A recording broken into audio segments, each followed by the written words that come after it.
After arriving in front of the canteen, we bought new food to have for lunch. Fortunately, this time there are no pests around here to disturb us. Both of us sat comfortably to eat. The lunch duration is about 1 hour 30 minutes. Right now, 1 hour has already passed, and there is only half an hour remaining. We still have plenty of time in their hands before the start of the next class. We can finish our lunch without hurrying. The crowd around the canteen has gone away. Only 1 or 2 people can be seen around the premises. Seeing that Fatty is gulping down the food, I asked, Lucas, earlier, you wanted to tell me something. What about it? Quite a while ago he seemed anxious about something. Hearing that Lucas stopped eating his food and commented, gosh, if you haven't reminded me now, I would have forgotten the topic. Fatty's expression was solemn. Then he added, you see those people from earlier scuffle belong to class A1. Majority of them, probably 99.9%, have already started practicing their mental method. If you plan to take revenge on them, it would be difficult for you without having sufficient strength. Sigh. Hearing his words, I knew this would be the case. Because, I already saw through his, Bruce Hill, status using the system. What amazes me is that his mental method is not a graded one. Otherwise the system would have shown me the grade of his mental method. The other hand, the old women's mental method is incomplete and there is no grade as well. To have some clarity, I should next probe the details of Ms. Rivers. As a class teacher, I believe she must have practiced a highly graded mental method. But coming back to the topic, the Fatty is right. I can't say for sure that even if I forget this incident, those 3 will do the same. Before the poisonous women's team will do something, I should get my hands on the mental method. Yes, this is the right choice. I'll discuss it with Mom and Dad. If I need money, I'll get a job later. Then I'll see what can they do, if they cross path with me next time. I must teach them unforgettable lesson. After clearing out my thoughts, I made a firm decision in mind. Seeing Vincent went into deep thinking, Lucas thought Vincent is seriously considering this matter. Then suddenly he commented, Vincent, what is your ambition? He knew why those trio were quite scared after knowing Vincent's talent. Because, Vincent has a bright future ahead. Fatty's words brought me back to reality. Ambition, Of course a year ago, if someone asked me this type of question, I would have answered, I love binge watching at home all day and night. But now having a system in my hands to help me, it's a matter of time before I walk out of our planet and step into wider space exploration. There is also one more reason for it, to increase the lifespan of my family. Unless they get the next breakthrough their lifespan won't increase. Which is seriously troubling me when I think about it. Strong, but what Vincent doesn't know is that in future he will be solely responsible for his family's death. Strong. Then I turned towards the Fatty and said, smiling, of course, it's a wider space. Fatty wore a wide grin after hearing that he commented, if someone had said it, I would have considered it as bluffing. But for you it's possible. I might be sitting in front of future space explorer. And in the next moment, Fatty's expression turned serious, Vincent, if you need any help, you can ask me without any hesitation. I can even help you with supplying mana-filled meat. Hearing that I looked fat in curiosity. Lucas added, I knew you have some sense of measure. But you won't believe me. I love space. Even in movies, I love characters who have space-related powers. Then he embarrassingly said, I would like to have a friendship with a future space explorer. Hearing his explanation, I feel, this Fatty is honest as foo*k. But I like him.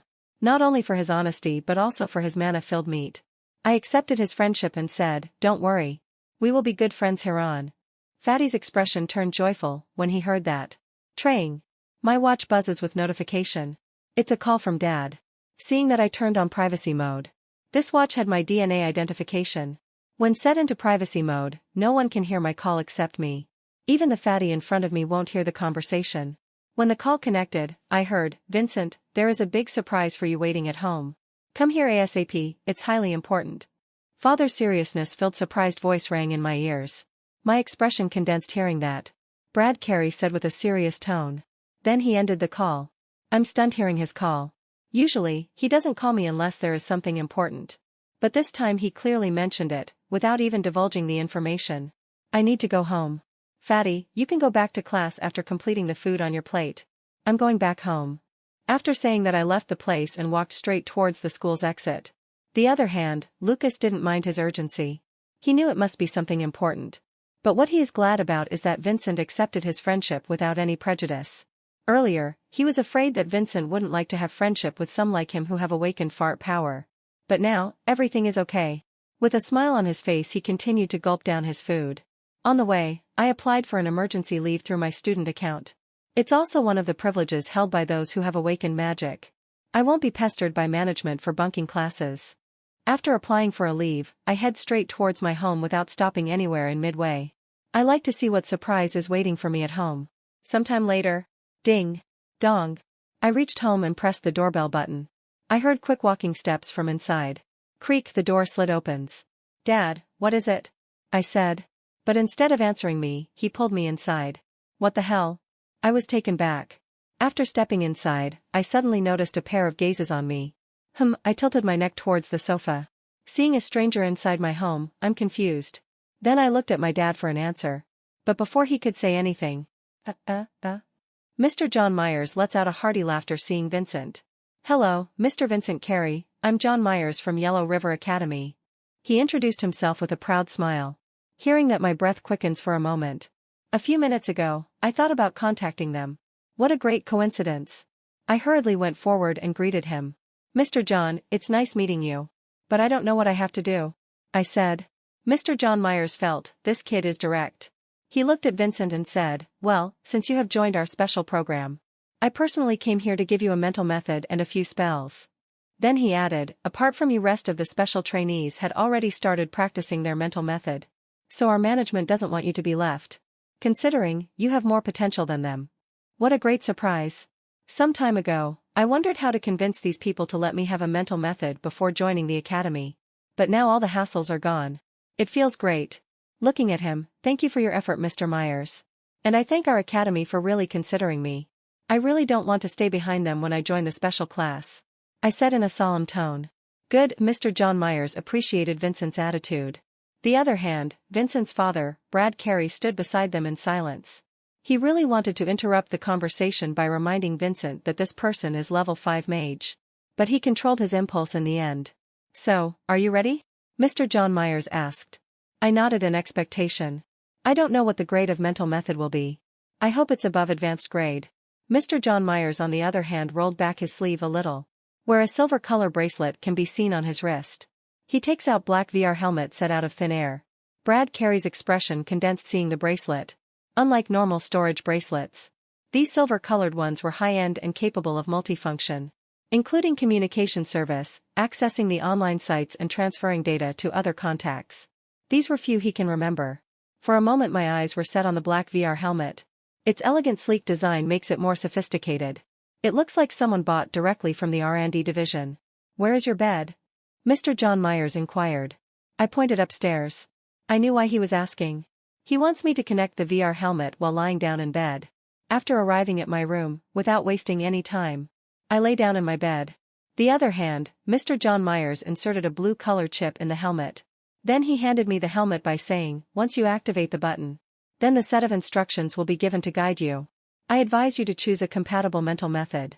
I nodded hearing that, then I wore the black VR helmet on my head. After pressing the green button, I waited for the instructions. As the helmet comes online, a new window screen appears in front of my eyes. I feel my brain's neuron is somehow connected to the helmet. "Welcome. Enter the username."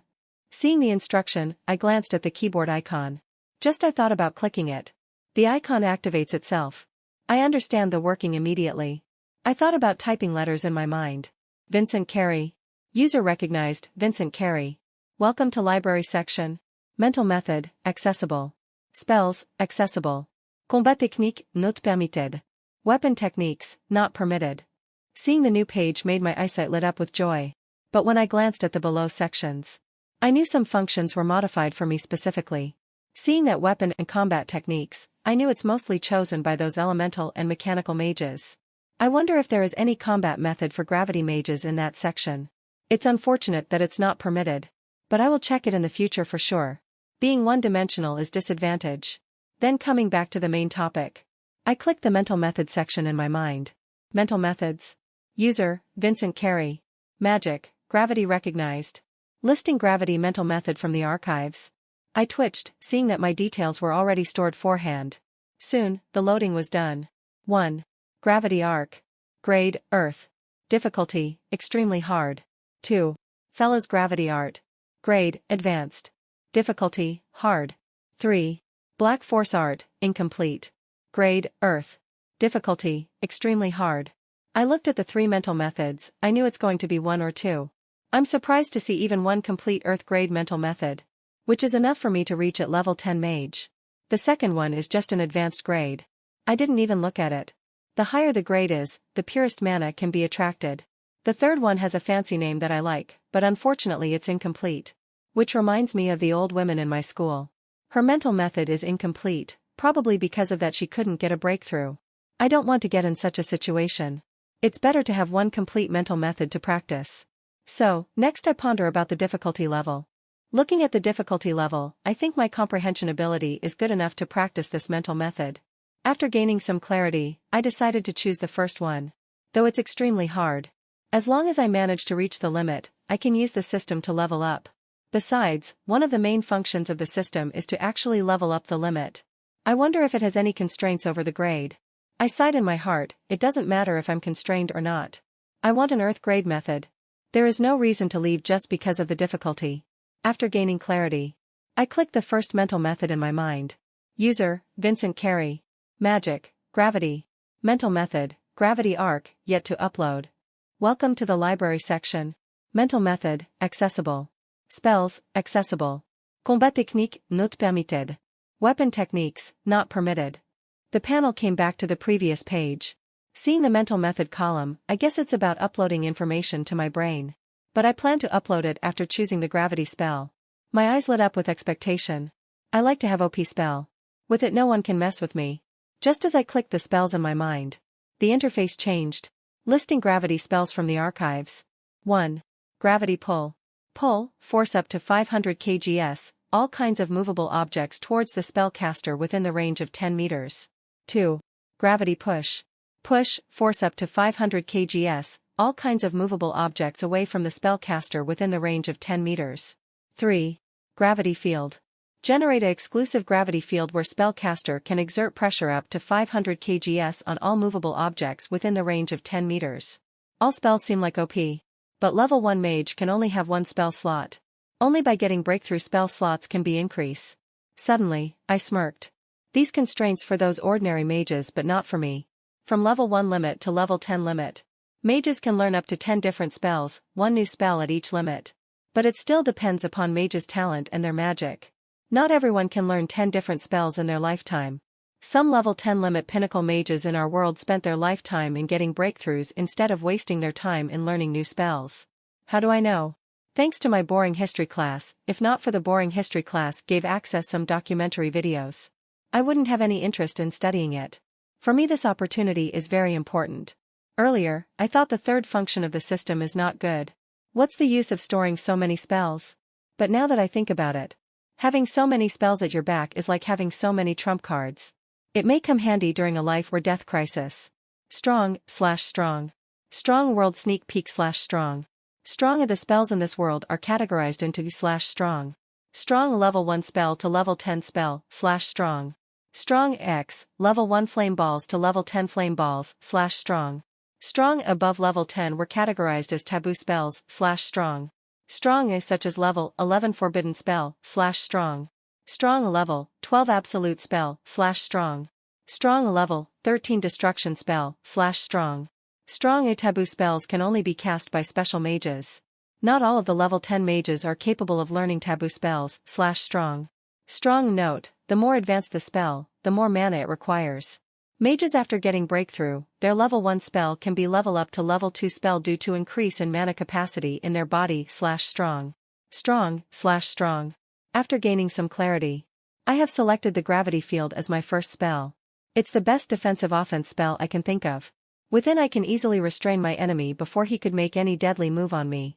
Followed by that I choose gravity push as my second spell and gravity pull as my third spell. The interface changes again after selecting it. User, Vincent Carey. Magic, Gravity. Mental method, Gravity Arc, yet to upload. Spell, Gravity Field, yet to upload. Spell, Gravity Push, yet to upload. Spell, Gravity Pull, yet to upload. Seeing the interface, I smirked. Then I immediately clicked the upload icon. Ding. The level up system. Ding. The host, Vincent Carey. Ding. The system detects new information. Ding. The system requires the host permission to proceed. Ding. Permission granted, yes/no. Seeing the system panel, I choose yes immediately. For a moment, my mind went blank as my brain was loaded with information. A moment later, the information about gravity arc mental method and 3 gravity spells were completely ingrained in my mind. Outside, Mr. John Myers and Brad Carey were waiting patiently. A few seconds later. Status panel. Host's name, Vincent Carey. Magic power, gravity. Mage level, level 1 limiter, upgradable. Talent, middle low, upgradable. Color, pale green. Strength, 10. Speed, 10. Stamina, 10. Vitality, 10. Intelligence, 10. Soul power, 10. Constitution, 10. Mana power -10.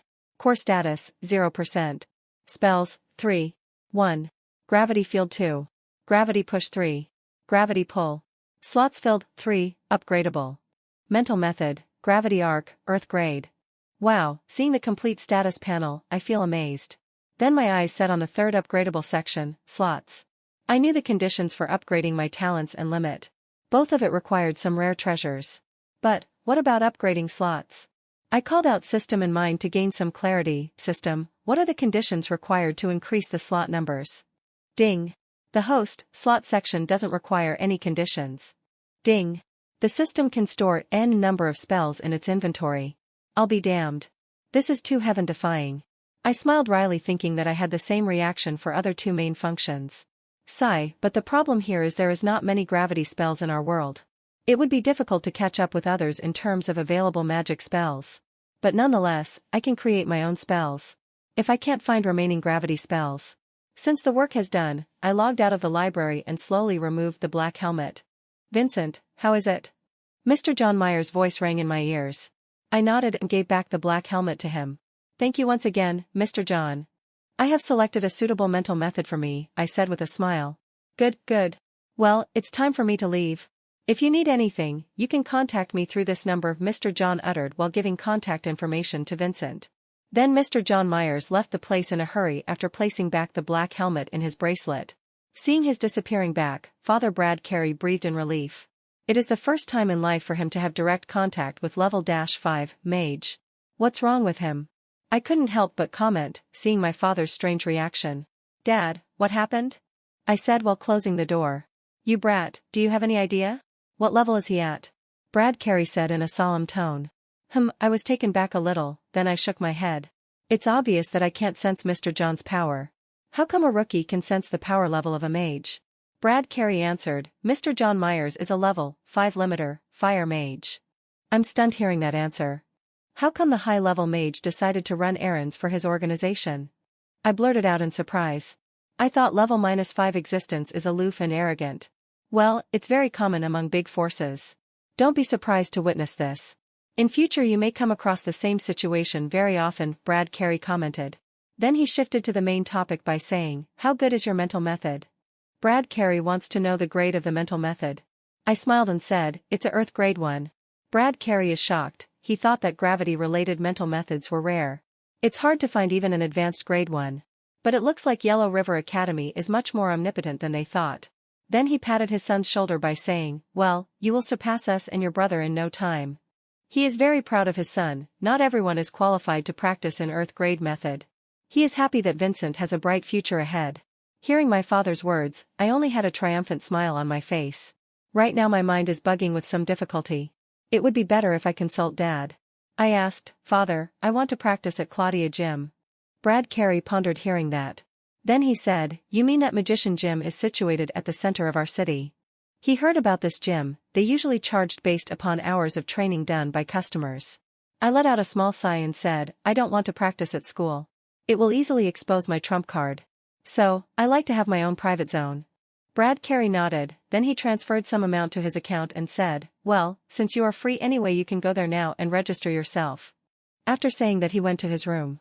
I received the money in an instant from my father's account. I can't wait to try my gravity power. I heard Claudia Gym has concentrated mana-filled chambers. When I think about it, my heart fills with curiosity. I made the right decision to ask my father. I know only mages were allowed to train there. When it was earlier, it was only a pipe dream for me.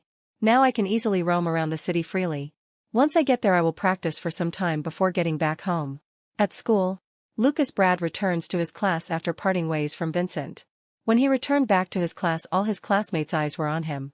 Feeling that, he looked around triumphantly and asked, "Do you guys need something?" Hearing his questions, most of them averted their gaze and none of them answered him.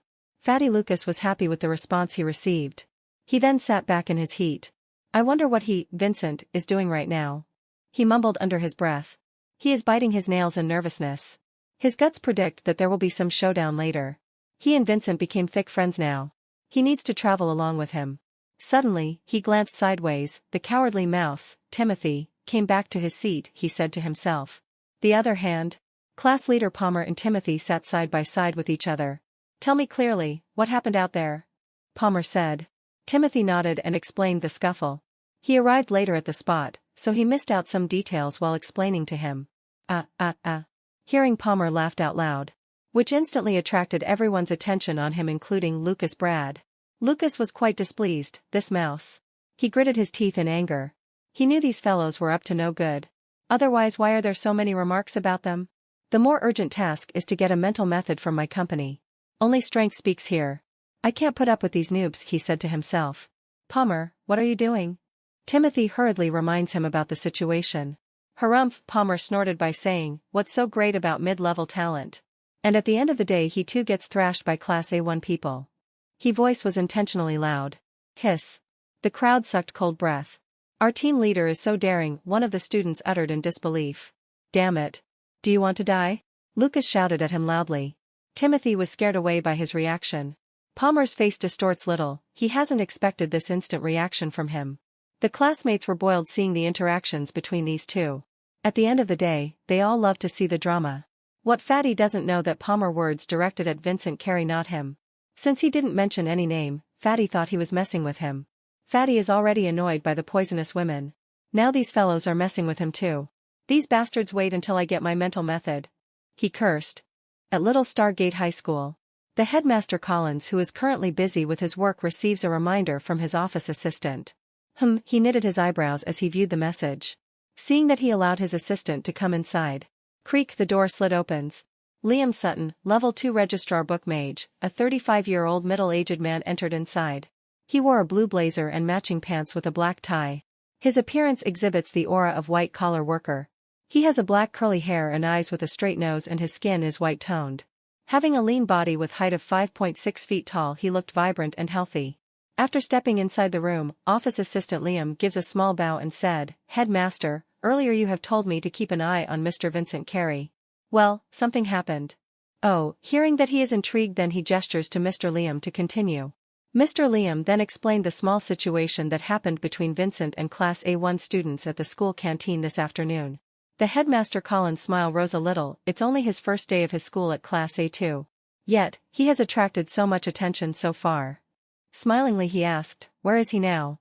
Mr. Vincent went to his home on an emergency leave. Mr. Liam answered in a calm tone. His expression frowns a little. What happened?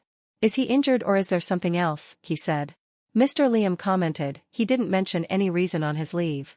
Well, you can leave now and continue to keep an eye on him. The headmaster Collins motions his staff to leave. After seeing his disappearing back, he ponders, I have a plan to rope him into Dark League. But this kid is not at all naive, he didn't even retaliate in the end. If he had done something, I would have used this opportunity to lure him onto my side. Sigh, he said. I can only wait for now. There is plenty of time in my hands to do something. If not possible, then someone from organization, Dark League, will do it. In our world, if you want to be neutral, then you have to be extremely strong, he thought to himself. He believes that since Vincent is a kid, he won't face an extreme pressure for now. But once he graduates officially from his college as mage profession, then he will have to pick side to stand on. In meantime, when he starts to level up his power one way or another, he will face pressure gradually. At Class A2, when the verbal slandering is going on between Lucas Brad and Palmer, Ms. Rivers suddenly enters the class slowly. Seeing the quarrel, she releases a little bit of aura, which envelopes the entire class for a second. At that moment, every student felt that their heart was going to jump out in fear. Hiss. The atmosphere becomes quiet the next moment. Palmer drenched in sweat as he felt the aura locked onto him particularly. He swallowed his words and didn't continue to slander anymore. He knows the temper of a gentle-looking class teacher and he doesn't want to get on her bad side. Alternatively, harumph. Fatty Lucas snorted and sat back in his seat. His heart also palpitates when he faces the aura. She is scary, Lucas said to himself. Ms. Rivers' expression eased seeing the quiet atmosphere. How many times have I told you to remain silent in my class? If you want to fight someone, you can go to the combat room, she said. Seeing that no one is daring to reply to her, she continues her class like nothing happened. She also came to know about the incident. But Palmer's acts remind her of his foolishness. Only Class A1 students can pose a threat to her two new students. From MC perspective. I arrived at Claudia Gym after traveling via high-speed train. Our city is really huge in area, I don't know how much landmass it covers. While casually pondering it, I stepped inside and walked towards the reception desk. It is a glass building, the elegant glass structure has 10 floors. A huge banner naming Claudia is placed on top. After casually glancing at it, I increased my pace. A spectacle-wearing woman is sitting behind her desk. Seeing me coming towards her, she wore a wide smile on her face by looking at the possible customer. After going through registration, I paid for 3 hours of training in the manhwa room. The receptionist confirmed my status after going through my ID where my status got updated to Mage after Second Awakening. Since I set my magic power details in private mode, a disappointment rose on her face. But her expression turned normal the next moment. The manhwa room for beginners is situated on the 2nd floor. And your personal training room number is 10. Here is the key. The receptionist gives the key to Vincent and then continues to focus on her work. After grabbing the key I head to the 2nd floor via lift. Soon, several metallic doors came into view. My eyes go through every room number. Finally, my eyes caught room number 10. I unlocked the metallic door through the key. After stepping inside, the door closed itself automatically. My eyes set on the interior of the room. The room is literally empty and clean. It's fully covered with metallic tiles on every side. For a moment, I'm a bit confused. Where does mana come from? While I'm pondering, suddenly I heard a sound from the ceiling. Creak. 2 metallic tiles opened, a huge inlet of mana tubes can be seen. And in the next moment a colorless mana begins to fill the room slowly by each second. My brain jolted awake, as I understood the mechanisms. Without wasting any time I sat cross-legged and began to understand the gravity arc mental method. At this moment, only level 1 of the method is unlocked, I can't see the remaining layers. I don't even know how many layers exist after level 1. When I begin to practice the mental method, gray color threads begin to ingrain something on my mind. Instead of getting startled, I continue to run a mental method. The gray color threads in Vincent's consciousness begin to imprint the rune of gravity arc mental method. The gray color rune is so small that it needs one's attention to view it. Densely rich mana begins to fill the room slowly. As I noticed something imprinted on my mind. I knew it must be related to the mental method. When I focused my attention on it, I saw it's an unrecognizable rune. I have a vague feeling that this mental method belongs to some higher civilization. The ancient vibes it gives is also one of the proof for it. I don't know how the Yellow River Academy got their hands on such a mental method. When the gray rune imprint is completed, I can feel my body is undergoing complete transformation. My cells begin to suck energy-rich mana at great speed. Feeling that my heartbeat increases in ecstasy. This feeling is amazing, I wish I can live here forever. I mumbled under my breath. I know it sounds silly, but this must be a wonder of a mana-filled room. It won't be this effective if I had practiced in my house. The energy-filled mana begins to run in my body. I can feel warm energy coursing through my veins. Completing a circle by covering all the meridians and finally gathered in the mana core region. I can feel 2 separate actions happening in my body. One is that mana energies were absorbed by mana core in my heart. And second is that rune in my mind begins to absorb some mana. But its concentration is slow compared to mana core. Time went by. 1 hour later, I continued to store mana in my core after circulation. The speed of absorption of mana baffles me. Yet the core is absorbing like a black hole. I don't know where those energies were sucked into. It will be interesting to look forward to what will be my mana core after it gains its form. 1.5 hours later. I stopped running mental method some time ago, but my body continues to suck mana at that same speed.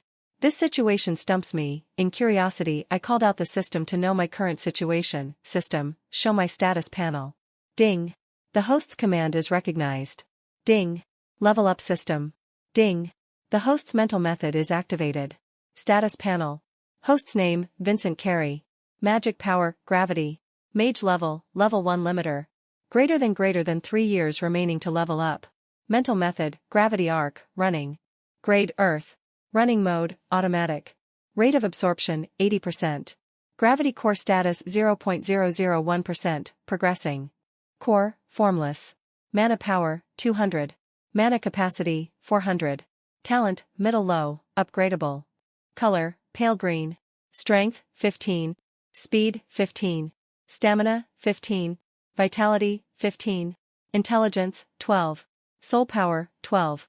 Constitution, 12. Spells, 3. 1. Gravity field 2. Gravity push 3. Gravity pull. Slots filled 3. My mind went blank seeing the status panel for a moment. It looks completely new with details. Looks like the mental method is completely integrated with the system. Then I slowly calmed down my heart and looked at the mage level. It shows I need 3 years to level up. Isn't it too long to level up? I spoke to myself. System, why do I need 3 years to level up? Ding. The host's middle low talent needs 3 years to level up. Ding. The host can reduce the level up time by increasing the talent level. Ding. The host, if you increase your talent in 1 level now, it will reduce level up time by 180 days. It took some seconds for me to understand the working. My talent is low right now. If I increase 1 level then I need 2.5 years to level up. If this goes on to the level of superior top talent, you need only 4 days to level up. I sucked cold breath realizing the calculation. Goodness, this kind of talent is too scary. I uttered in disbelief. No wonder, everyone's worth is based on talent level. Talent is the basis of all. Imagine having a breakthrough for 4 days once. That kind of abacus is really heaven-defying. I hope such a level does not exist in our world right now. But my instincts tell me otherwise. If not, how come people calculate the level of superior talent? Compared to the level, my talent right now is not worth mentioning. At least I have a system now, I can reach that level slowly one day. Then my eyes set on the mental method section, where the gravity arc is running on automatic mode. Now, I realize why my cells were in the state of being active. The absorption rate is 80% due to the Earth grade method. Even without a system I can understand the efficiency of grade level methods.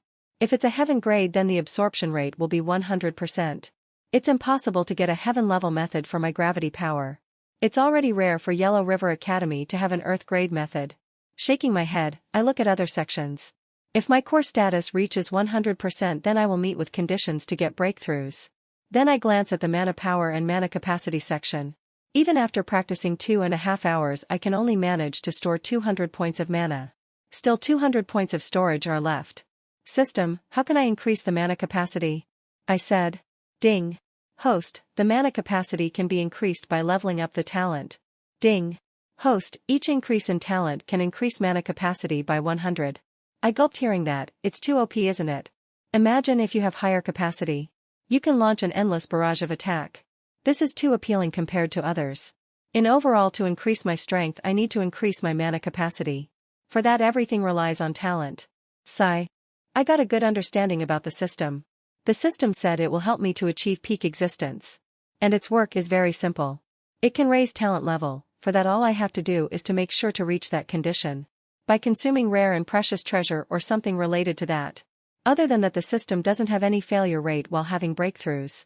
That's why it mentioned it can level up the limit. Then the third main ability is also omnipotent. I can use n number of spells without having limitations. After having some clarity I glanced at another section. My basic stats have increased. The limit cap for mage at each level is 100. Even if I reach 100 stats in my strength in level 1 mage. Unless I met with a condition for breakthrough. It's impossible to level up just because my stats reached 100. It is sad though my physique stats are the same working as normal mage. But I'm glad that at least my mana power is heaven-defying.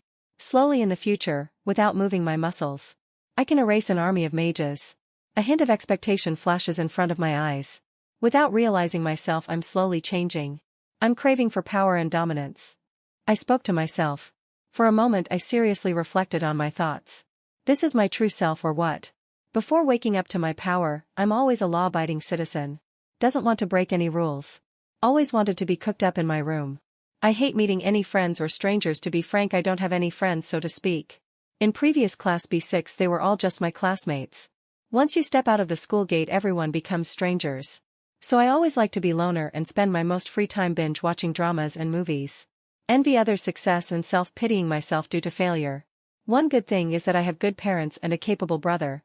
Even if I turn out to be a failure, it won't cause any change. So my true dormant self has always been in silence. Waiting for an opportunity to break out. There was no true Vincent Carey. Even before my parents I acted unruly, but in the end, I always listened to them. At that time I was scared that my parents and my elder brother would throw me into human society, far away from the mage population. When I started to confront my true self, small sweat beads began to drip on my forehead. I was always wearing a mask. Even in front of my own family. I'm just living like a pathetic person, with no goal whatsoever. I smiled wryly thinking that. But not anymore, only strength speaks in this world. I can do whatever I want if I have strength. I don't want to chain my inner self anymore. After gaining clarity on my own thoughts, I shut my eyes. A few minutes later, I opened my eyes. I felt something broken inside, a fake mirror. At that my aura has completely changed from docile and naive being to sharp and steady. Smiling face turned into a cold gaze with indifferent expression. Power and dominance, this will be my sole goal hereafter. No need to fake it anymore, I spoke to myself. After getting understanding of the mental method, I turned my attention towards the gravity spell. I got only 15 minutes left here. Having that in my mind, I decide to first go through the spell. I stood up from the ground. Gravity field. Like a mental method, small gray threads begin to imprint something in mind. I knew its rune of gravity field spell. To think spells also need rune-like function, my lips rose in curiosity seeing that. A few seconds later, a small rune formed in my mind. It is way too small compared to my gravity method. Unlike the gravity method, it doesn't have to be in a running attack. It has only the function of the gravity field around me. After understanding the spell, I begin to try out. Gravity field, I said. In this moment, the small rune in the mind shines brightly like a star. My mana capacity begins to decrease rapidly. Whizzes.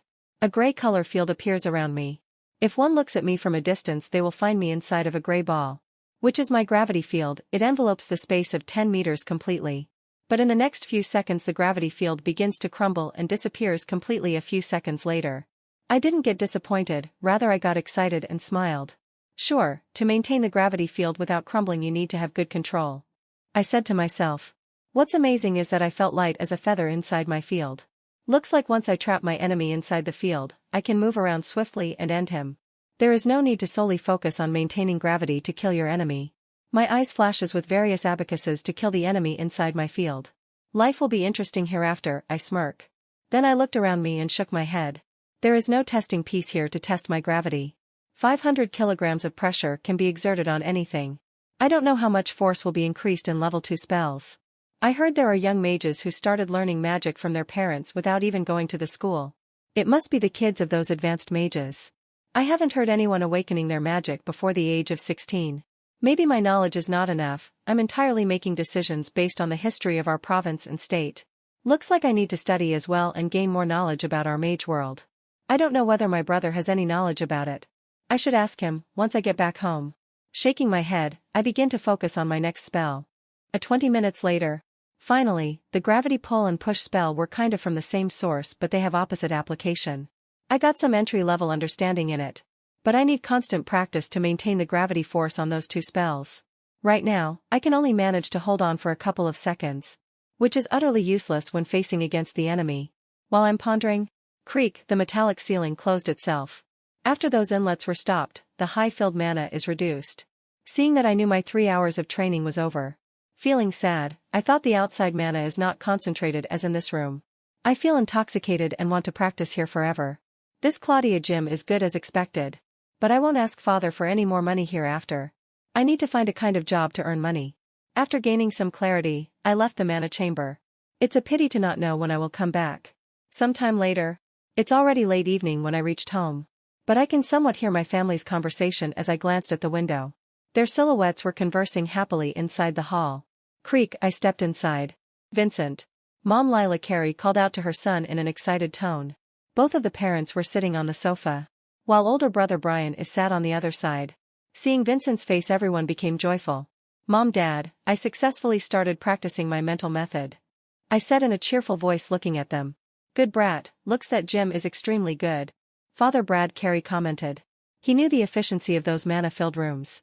A mage can gain much more inspiration and avoid difficulties in mental method while circulating the mana inside their body. So he is happy that his son used the opportunity in the first try itself. Vincent, it's good that you gained the Earth grade method. With that you can practice peacefully without worrying about breakthroughs. Mom Lila Carey said with a smile. I said. It's true that the higher the mental method is, the more pure mana can be absorbed. With that you can avoid assimilating impurities in your mana core. If there are impurities in your mana core then it will be hard to materialize your magic power in it.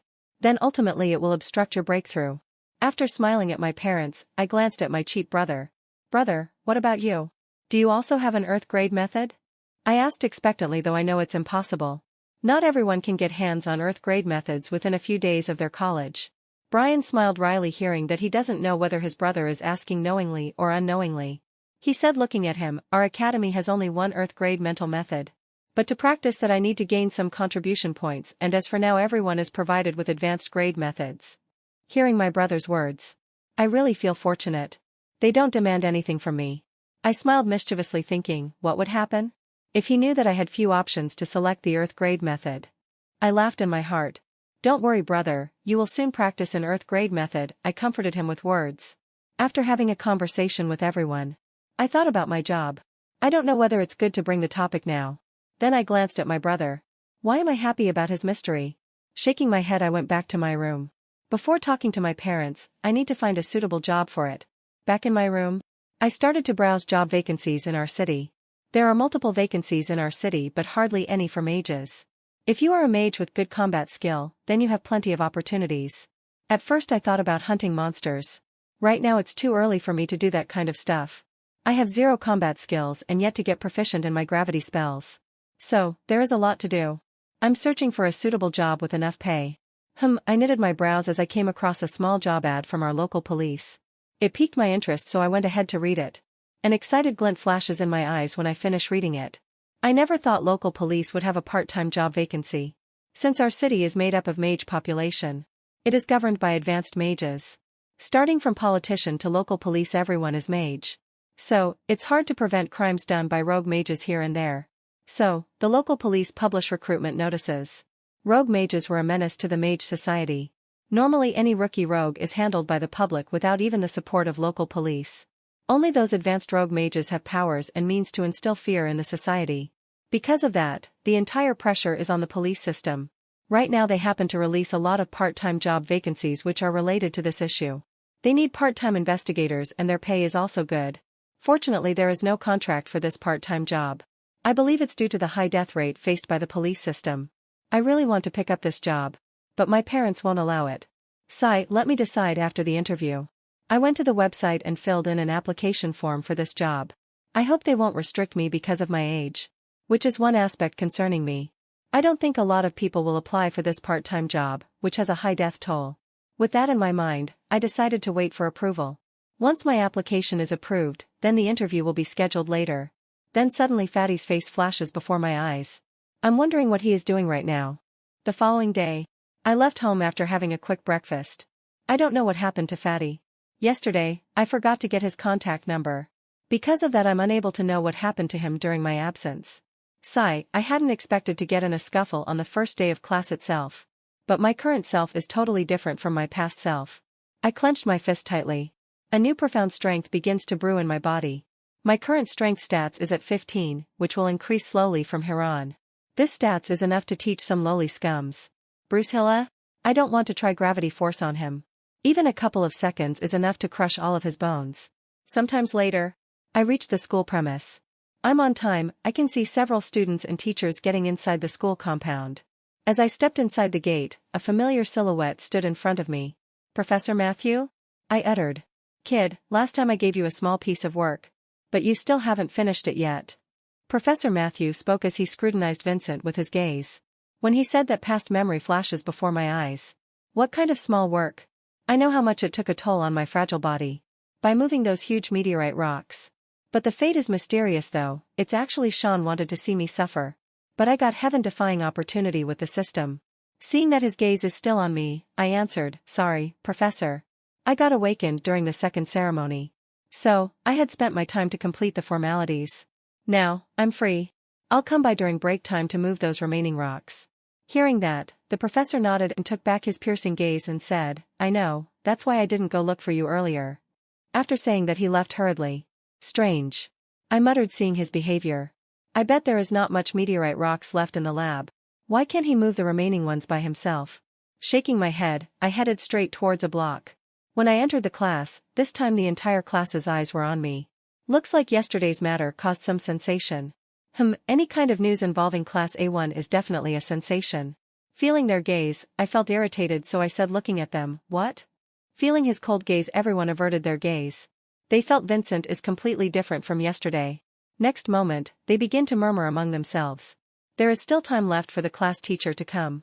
I sat back in my seat and observed the entire class. There is no shadow of a guy called Timothy. I mumbled. One of the good things that I got from yesterday's scuffle is the system's new probe function.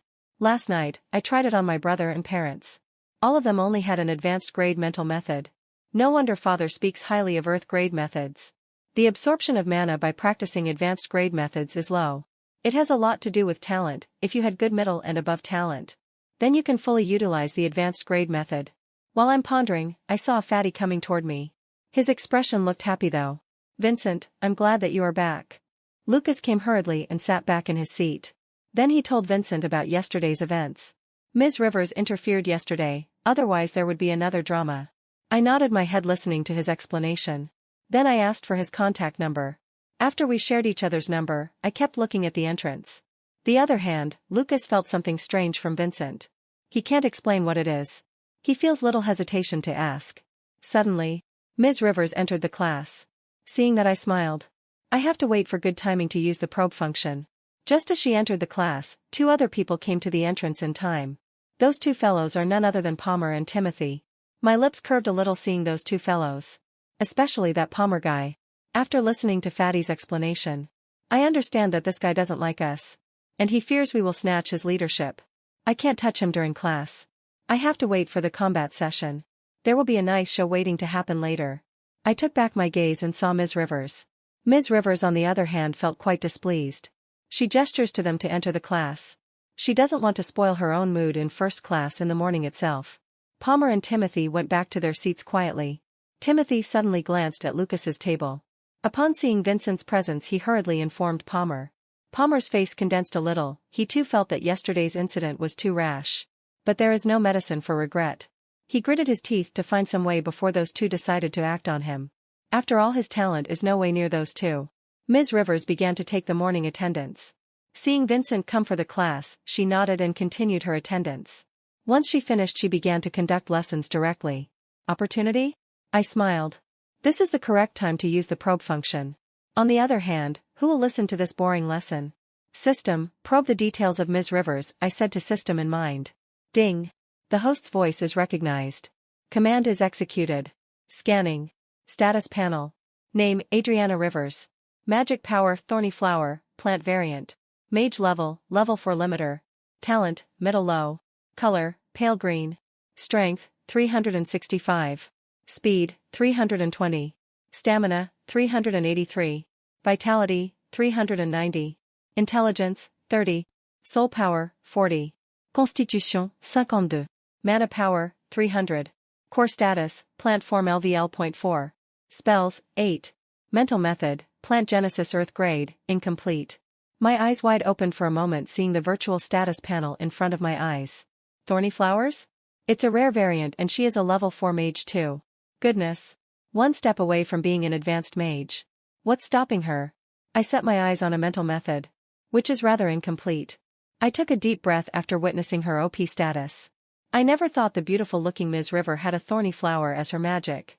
No wonder she is strict. She has the same talent as mine, middle-low. If not for the system I bet my status would be the same like her in future. When I was looking into Ms. River's status, Fatty said to me in a hushed voice, Vincent, we need to teach Palmer a good lesson during combat class. I nodded hearing that. I'm not worried about him. Instead I'm curious about that poisonous woman and her friends. Fatty told me there is no news from them since yesterday. I don't think they will give up that easily. Anyway, I will know when the time comes. Then I continue to observe the class. When the monster dies, it will leave behind its mana crystal. This mana crystal is similar to our mana core. We can use this mana crystal to boost our mana core if it has good affinity with us. Ms. Rivers spoke as she wrote those words on blackboard using chalk. Mana cristals. If it's really can accelerate core formation, then I really envy others.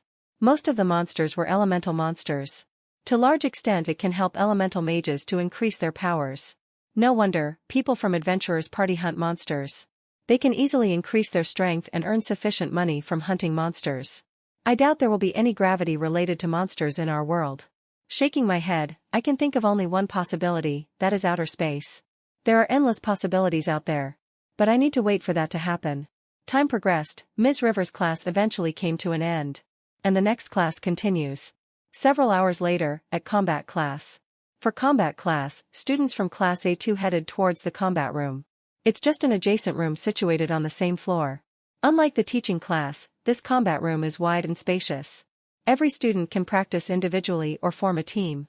Normally people who started practicing their magic power have their own circle in combat class. And there were others who yet to have any mental method have their own circle. Right now, it's not even 2 days since the end of the Second Awakening ceremony. People think Vincent and Lucas don't have any mental method. So, they belong to a normal group of people. When the duo entered combat class, an unfriendly person appears before them. He is none other than Palmer and Timothy. Like others, he too thinks that Vincent is yet to have any magic power. So he wants to use this opportunity to teach him a good lesson. This attracts the attention of remaining students immediately. The students split into 2 groups immediately based on their circle. Seeing those 2 appear before me, I really felt funny. If it was old me, then I would have had some concerns right now. But fortunately, I'm not belong to this normal group at all. I will use these 2 idiots as my stepping stone today. Later, people from Class A1, especially the poisonous women's group, will think twice before confronting me. Fatty Lucas Brad completely enraged watching these clowns. He knows even though he doesn't have any mental method for now. Yet his basic stats are higher than normal individuals. It can be comparable to mages who started practicing their mental method. He understood his ability from yesterday's situation. So he is sure that he can take care of this rubbish. He is stronger than Vincent. But he feels that Vincent is different today. He doesn't know what changed. But his gut feeling tells him that it is something to do with his absence, yesterday's absence. That's why he told Vincent this morning to take care of this duo. And Vincent himself didn't deny it. He simply nodded, which gave him great assurance that something changed for sure. At this time, seeing provocative gaze of Palmer, Lucas wanted to say something, but before he could say anything, "What's going on here?" a thundering voice rang in everyone's ears. From the entrance, a strong, well-built middle-aged man came towards them. Fletcher Barry, a level 4 limiter, power mage. He is the teacher for this current combat class. His body is well built according to his power. He appears to be 40 years old with short black hair and eyes. He is 6 foot tall with tan skin. Seeing students were divided into 2 groups. He is surprised, but he soon finds out the reason. It's due to those 4 people standing in the center. They are waiting to tear each other off. When everyone saw Fletcher's teacher's appearance, the atmosphere quieted down suddenly. The other hand, I too noticed our new combat teacher. "System, probe his details," I said to System in mind. Ding. The host's voice is recognized. Status panel. Host's name, Fletcher Barry. Magic power, strength. Mage level, level 4 limiter. Talent, middle low. Color, pale green. Strength, 350. Can release 2-fold strength when using mana. Speed, 250. Stamina, 300. Vitality, 280. Intelligence, 48. Soul power, 44. Constitution, 38. Mana power minus 350. Core status, crystal from LVL.4. Spells, 1. Mental method, 2-fold strength exercise, advanced grade. Seeing his attributes, it took me a while to process everything. 2-fold increase in strength while using mana. Which means his strength stats will be more than 600 while using mana. Which is quite scary compared to Ms. Rivers' stats. Normally every mage will have 100 points in each level. Only after getting breakthroughs can the stats be increased further. But this had one exception: body attributes mages were not bound under this limit. For example, usually only level 6 mage can have strength stats at 600 points. But right now, with his unnatural strength attribute, Mr. Fletcher can exhibit a strength of 600 points at level 4 limit itself. Looks like I need to be wary of body attributes mages. You can't underestimate them. I bet with good opportunity Mr. Fletcher can kill normal level 6 mage at any time. Mr. Fletcher then learned what's going on between these two from the crowd. But he is surprised to see Vincent Carey. He can feel good vibrant mana surrounding his body. After viewing his status panel, I look forward to what he is going to do. Other students don't know my current status. But it's impossible to hide away from teachers. Once they perceive strongly, then they will know I have started practicing mental methods. At this time, it's good. With the teacher's permission I can fight against him. Palmer thought to himself. He knows he can't use his magic against Vincent. But his body strength is enough to smash him. He wants to take advantage of Vincent's early days and control him. A vicious glint flashes in his eyes as he imagines a possible future. When Mr. Fletcher came toward them, Palmer opened his mouth and said, "Teacher Fletcher, I want to compare my skills with Vincent." Don't worry, I won't use my magic during sparring. Palmer points at Vincent after saying that. He observes Vincent's reaction. He wanted to see his startled reaction. The true frustration and helplessness on his face, but unfortunately Vincent remains calm and composed. There is no reaction whatsoever. Seeing Vincent expressionless face, his smile disappeared. He felt strange. Why doesn't he react? Palmer said to himself. Mr. Fletcher looked at Palmer in surprised gaze and answered, Are you sure? You want to fight against each other without using magic? After saying that, he looks at Vincent for an answer. He just confirmed now that Vincent started practicing magic. Then why did Palmer suggest a normal fight? This guy. I mumbled. Sure, if I don't teach him any lesson, he will continue to mess around. For a moment, an unknown rage took over me. But soon I calmed down my emotion as I heard Mr. Fletcher's question. Lucas also tapped on my shoulder. Observing his gaze, I nodded and said, Yes, Mr. Fletcher. I would like to have a little sparring session with him.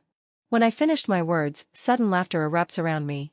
Hey, how can he fight against Palmer within a few days of awakening? Students begin to murmur while enjoying that show.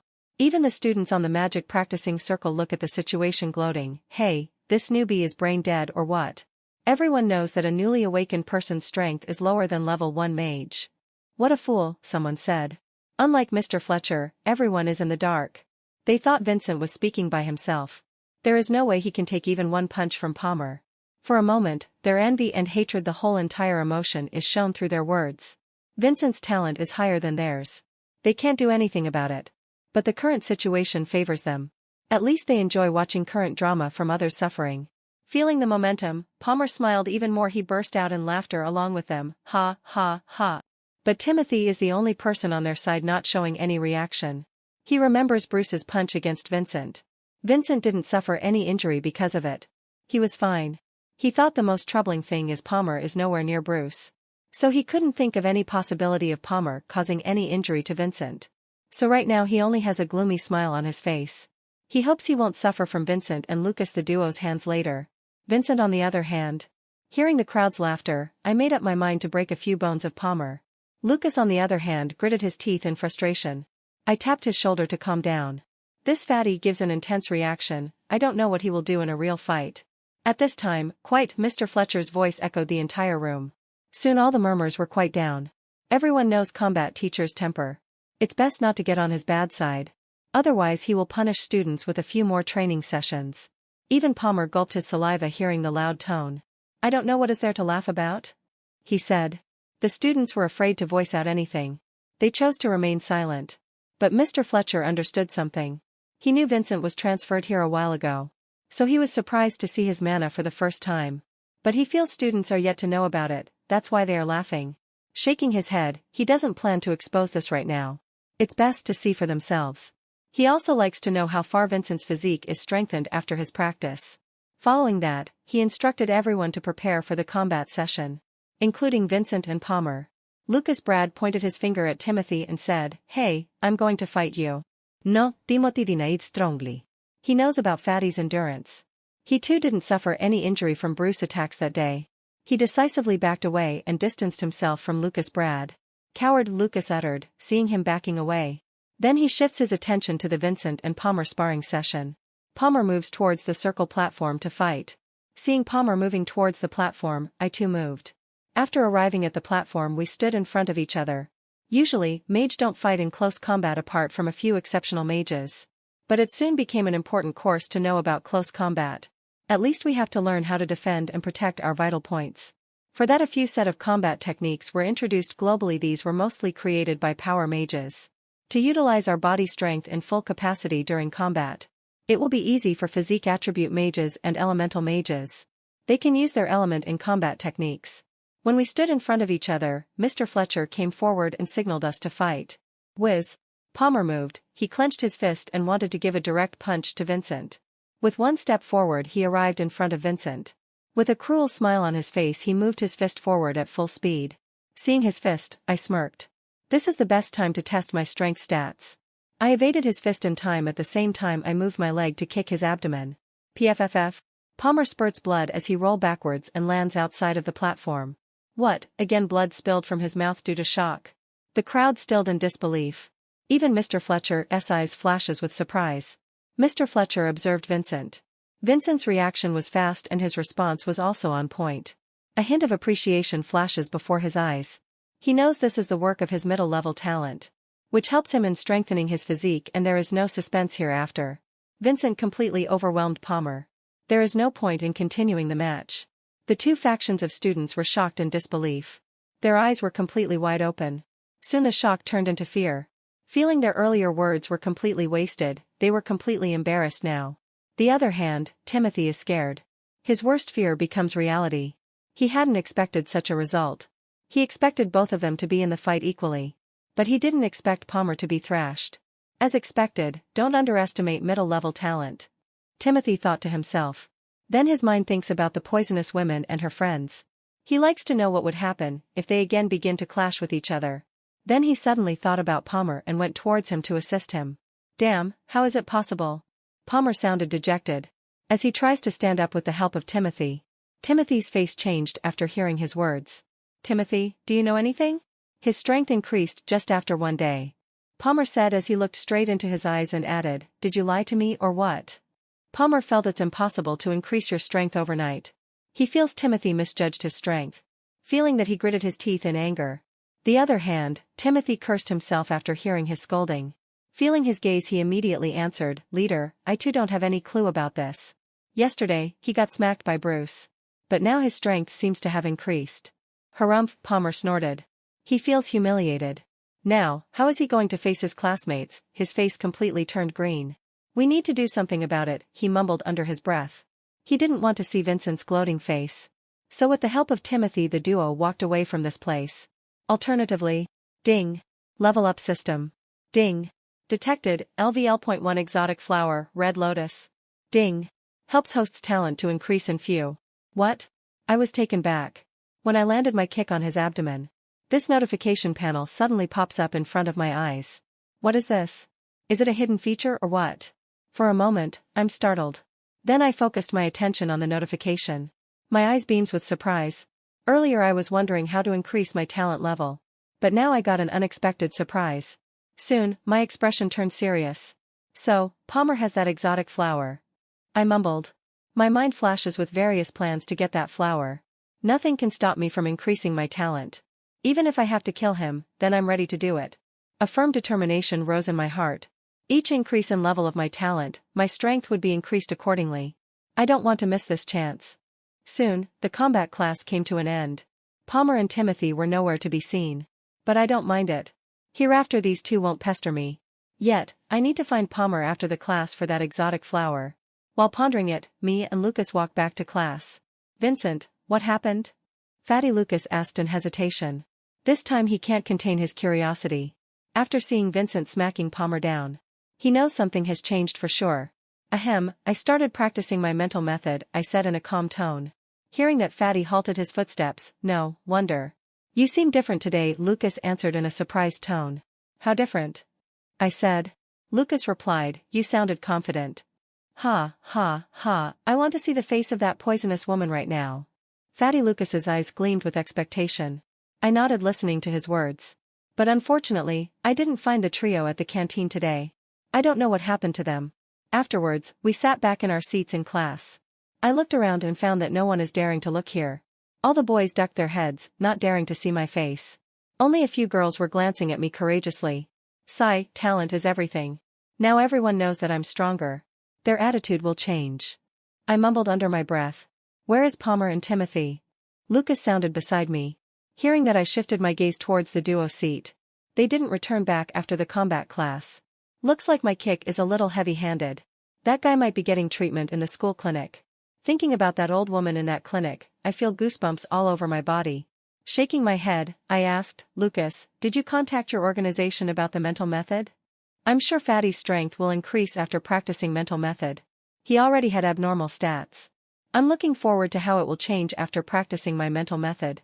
Hearing my words, Fatty got interested. He was eager to answer. He commented, yesterday night, I sent a message to them. But they told me, they will answer me after some discussion. I nodded, hearing that his organization is not an academy, it is a food chain. I wonder how the organizational power structure is and who is responsible for this mental method distribution. Soon, the teacher came in and the class continued. Time progressed, Palmer and Timothy returned back to class after 2 hours. No one dared to speak against Palmer. Even though he lost against me. Looks like he still has hold on them. Probably because me and Fatty might get transferred to Class A1 in the future. And he will remain as strongest among them. I smirked. If my plan succeeds, I doubt he will return tomorrow. 3 hours later, the classes were all over. Students begin to leave school one by one. Vincent, can we grab some food in a nearby restaurant? Fatty Lucas patted my shoulder while saying that. We talked about having some food in a restaurant yesterday. But right now I have something to do. So, I declined him politely by saying, sorry, Lucas. I need to go home. My brother told me he will teach me something. I left him after saying that I need to catch up with Palmer before he gets back to his home. Seeing the disappearing back of Vincent, Lucas commented in a low tone, it's good to have a brother.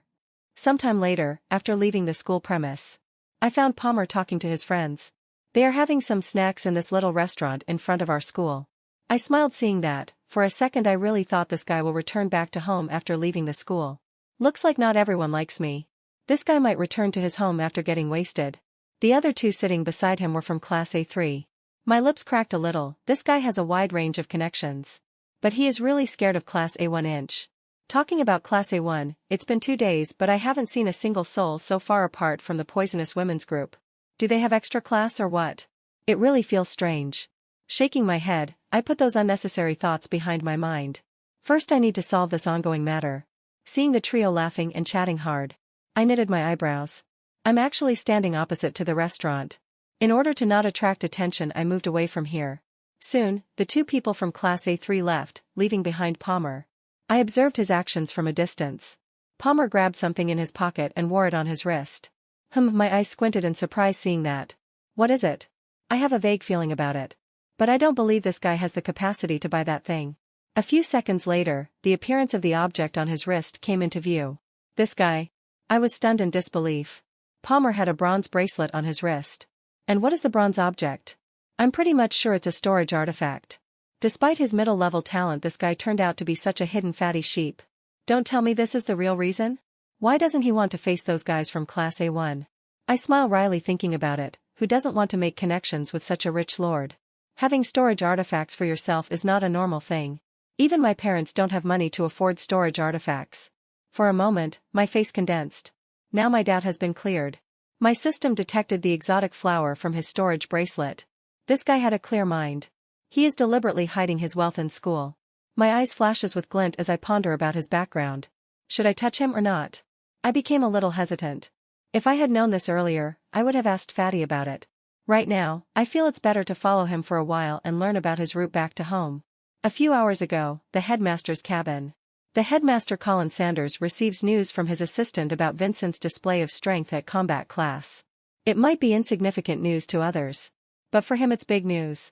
His assistant also stated that Mr. Fletcher found Vincent's body filled with mana. What does it mean? Gnashing his teeth in anger, the headmaster Colin sounded dejected. Deep in his heart he knows the real reason. But it's really hard for him to believe that. The Yellow River Academy is not easy to move. To think that kid received such attention in 2 days. He mumbled under his breath. For the time being, nothing comes to his mind. He thought he had enough time in his hands to do something. But right now it looks like it's too late. If that kid had already started practicing mental method, then the Yellow River Academy will definitely notice his progress. So it would be foolish to move against him openly. While tapping his desk he made up his mind to contact his organization, Dark League. He is quite sure only 2 things will happen as a result of that conversation. Either join them or die. His organization obviously won't want such a threat to develop further. If he fails to join them there is only one ending for him, that is death. There are a lot of undercurrents surging in various forces. And the Dark League is publicly opposed by various major forces including Yellow River Academy. He remembers a piece of news from 3 years ago, where Yellow River Academy inflicted heavy damage to one of their branches. If now Vincent news reaches their ears, he is pretty sure they will highly focus on this matter to repay the debt. After making up his mind, he sent a message to Dark League and updated the information about Vincent Carey. Though Vincent Carey's matter is important, it is not the first time he had done something like this. He has already uploaded whole information about Little Star Gate High School to the Dark League database. He is earning low mission points by doing that. A few minutes later, the headmaster Colin watch buzzes with notification. As the call connected, Colin, what's happening? A solemn tone rang in his ears. Hearing that, Mr. Collins immediately recognized his voice. He cursed his bad luck to receive a call from this person.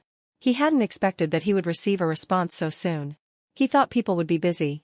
In order not to annoy this person, he immediately answered, "Mr. Dave, I just came to know that Kid Vincent had already started practicing mental method." I answered in a calm tone. The high-level official, Mr. Dave from the Dark League commenter, "Did you reach out to that kid before regarding our organization?" Hearing that, Mr. Collins gulped his saliva. He knows these people in high-level positions were a bunch of maniacs and unreasonable guys. What to do? If I answered truthfully, I would receive some punishment without no reason. He is quite afraid actually. While slightly gritting his teeth, he answered, "No sir. The headmaster Collins doesn't know why Mr. Davis is so much stressing about this matter. Vincent Carey is just a little kid. We can take his life next time. He hopes Mr. Davis will give him one more chance." Mr. Davis commented, "This kid belongs to Yellow River Academy. We now had an open feud with this academy compared to other major forces. So, this kid doesn't need to live anymore." Hearing that, Mr. Collins understands the situation in order to not to drag it any longer. He answered, "Mr. Davis, I'll plan something to take his life." "How?" Mr. Davis asked. "I'll arrange some assassins to do that," Mr. Collins said without any hesitation. "It's a usual routine to remove people whom you don't like. He plans to do it without any evidence." "Harumph," Mr. Davis snorted after hearing that. He immediately said, "You know what will happen if you leave any evidence while doing that." "Mr. Davis, I don't dare." The headmaster Collins gulped his saliva in fear. He knew if he gets caught it's better to die in the hands of the enemy.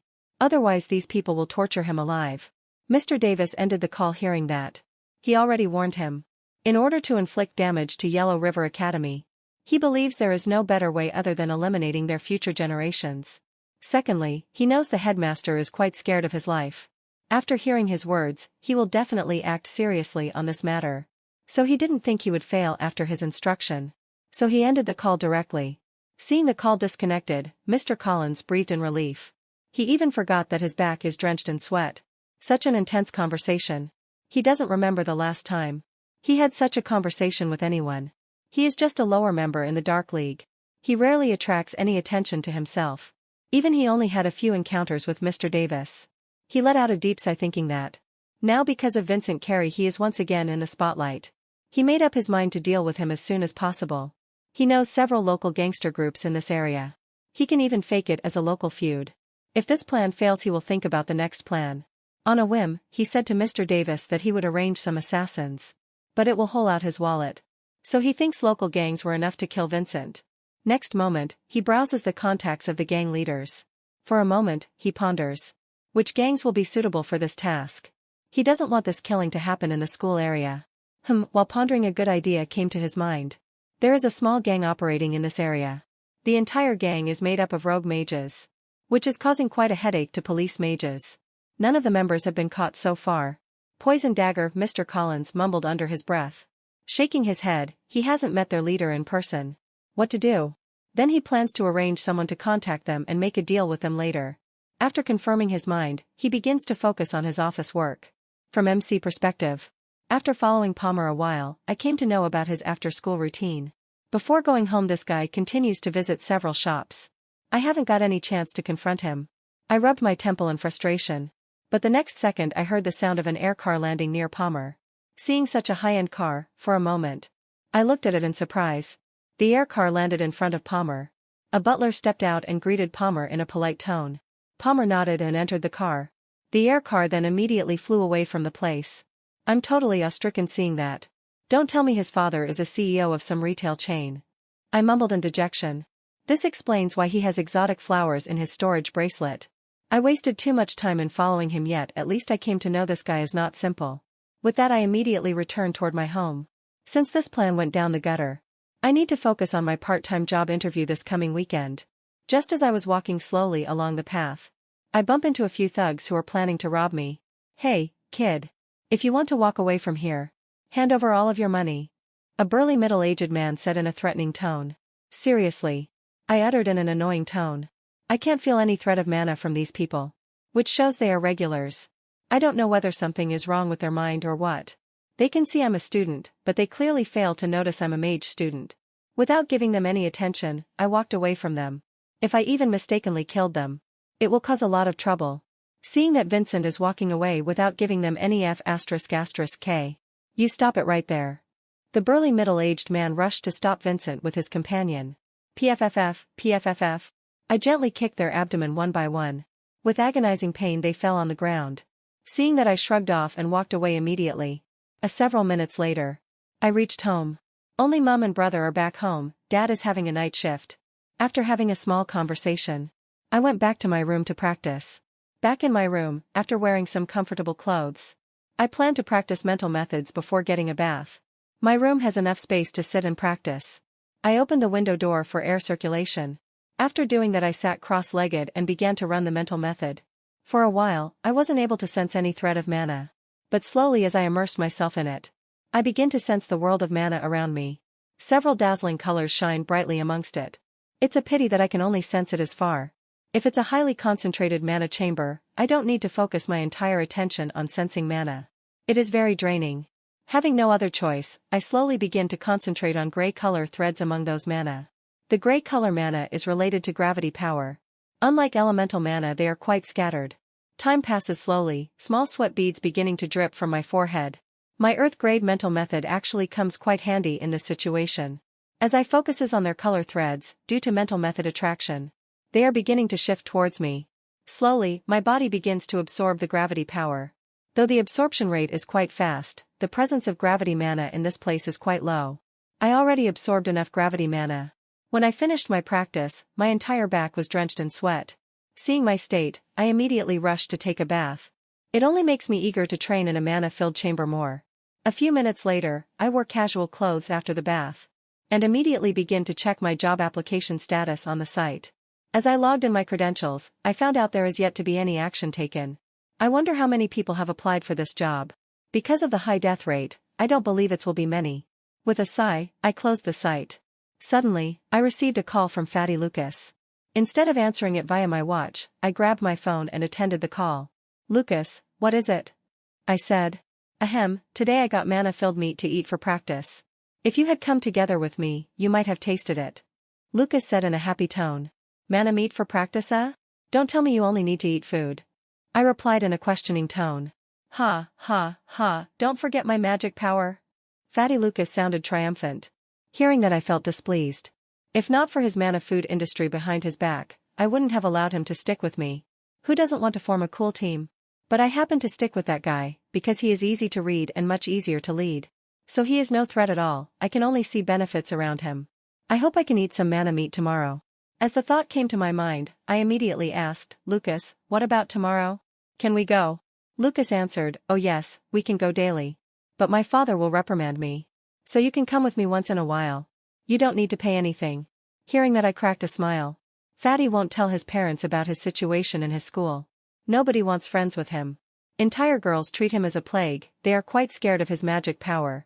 Looks like to enjoy more mana food, I need to protect him. For that he needs to get thrashed continually. For the next few days, I continue to attend class without taking any leave. I don't know whether it's good or bad that my new classmates somehow distance themselves from me. It is not they are showing some kind of discrimination. Instead I saw fear in their eyes. They feel that I might get offended by them. Thinking that I smirked. Tomorrow, I will have to visit the city police station for an interview. Right now, I'm in the middle of a break. Fatty Lucas kept his promise, he treated me with mana meat yesterday. And even now this guy has plenty of snacks to eat. These snacks are again products of mana nutrition food. This even amazed me more. I picked a few snacks and began to chew. This taste is a little bit salty. I mumbled. Fatty Lucas squinted his eyes when he saw Vincent eat snacks without his permission. If it were others he would have scolded that MOT**F***R. But he can't put any air in front of Vincent. Thinking about those fictional movies, Fatty thinks it's lucky to have a gravity mage as his best friend. So, he can't ignore small things. After confronting himself, Fatty put a handful of snacks into his mouth. Suddenly, he thought about something and commented, Vincent, don't you feel strange? It's been several days. But we didn't see that poisonous women's group looking for revenge. He wipes out his drool on his mouth while saying that. Hearing Fatty's answer, I came to realize that I even forgot the topic. These days my eyes have always been set on Palmer. After several days of observation, I found out some interesting things about him. The personality that he is showing around the school is entirely pretense. He reveals his true self only after school. Surprisingly, this guy didn't pester me after that combat session. Now when it comes to Class A, it is really strange. Looking at him I answered, it's not only that poisonous women's group. I haven't seen anyone from Class A1 these days. How could it be? Fatty Lucas said. They went on a trip or what? He added with an envious tone. It is possible, I replied. But thinking about possible revenge from that women's group, I feel it's good to be prepared in advance. I need to find out the situation of Class A1. Should I ask Ma Rivers?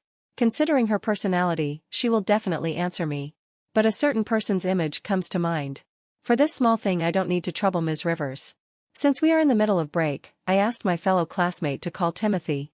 This Timothy has a cautious personality. On that day he antagonized me or that poisonous woman either. Soon, Timothy came to us with some hesitation. Timothy, do you know any news about Class A1? I asked straightforwardly. Timothy was stunned hearing that. When his classmate told him that Vincent wanted to see him, he was quite scared. He thought it's about revenge, and Vincent already taught Palmer a lesson.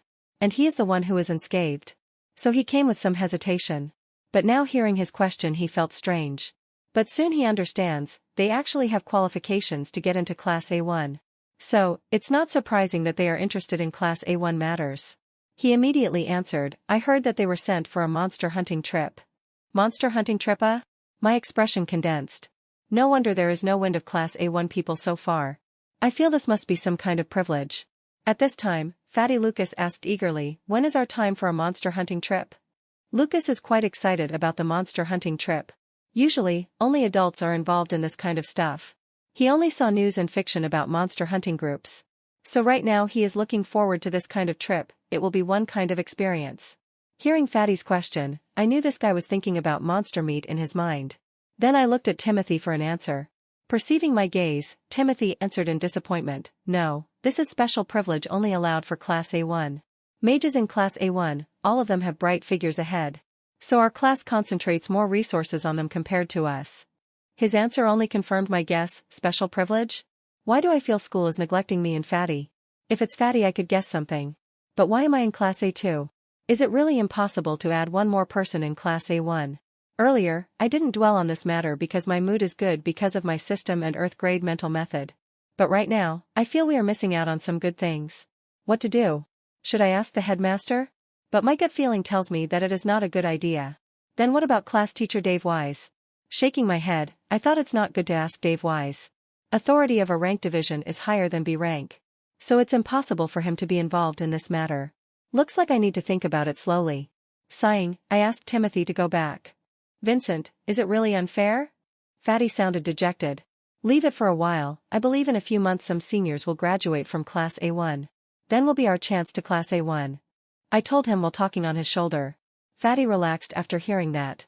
Then we went back to our seats for the next class. Time processed. After the end of the school, I didn't go with Fatty food.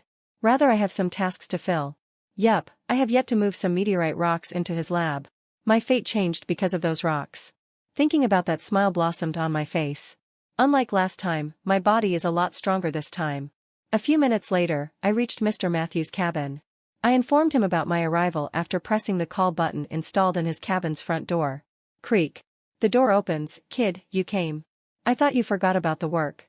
Teacher Matthew said in an annoying tone. I smiled wryly hearing his words. He actually told me a few days back. But I have been busy with other work. I only have time now. Seeing that Vincent didn't say anything, Mr. Matthew said, before going home, move those remaining meteorite rocks back into the new lab room. After saying that he gestured to him to leave. He has a lot of work to do. These piled-up research papers on his desk were giving him quite a headache. I left his cabin after getting instructions. I sighed, wondering why doesn't he ask someone else to move these rocks. There were several power mages in our school. Maybe he feels I'm disrespecting him. So, he wants to make sure that I have completed the task entirely. After a few walks, I came to the old lab room where the meteorite rocks had been placed. Seeing that immediately walked towards it. When I placed both of my hands on it lift. Ding. Level up system. Ding. Gravity mana is detected. Ding. Require host's permission to absorb. Ding. Absorb yes/no. I was stunned seeing the pop-up screen in front of my eye. What is this new method?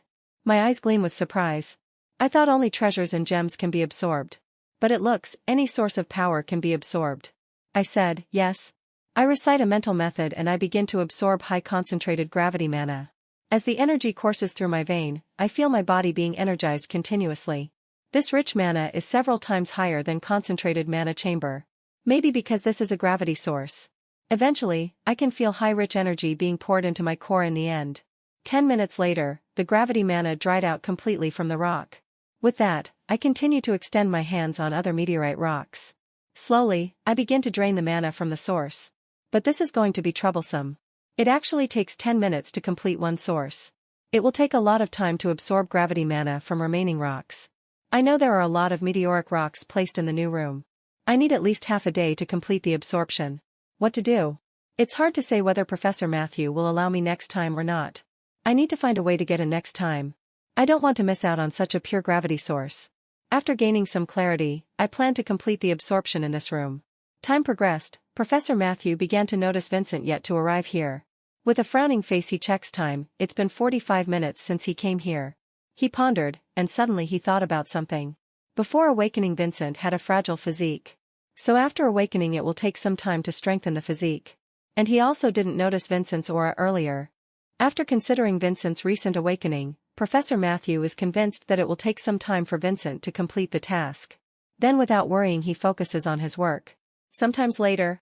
Finally, I muttered. I absorbed entire gravity energies from remaining meteorite rocks in the lab. Glancing at my watch, I know that it's getting late for home. Before going, I need to move those rocks very quickly. Then I moved, this time I'm much stronger. I lifted the huge meteorite boulder in one go. Slowly, I walked towards the new lab. After getting inside I place it on the corner. Then I begin to work faster. Several minutes later, I shifted the entire meteorite rocks into the new lab.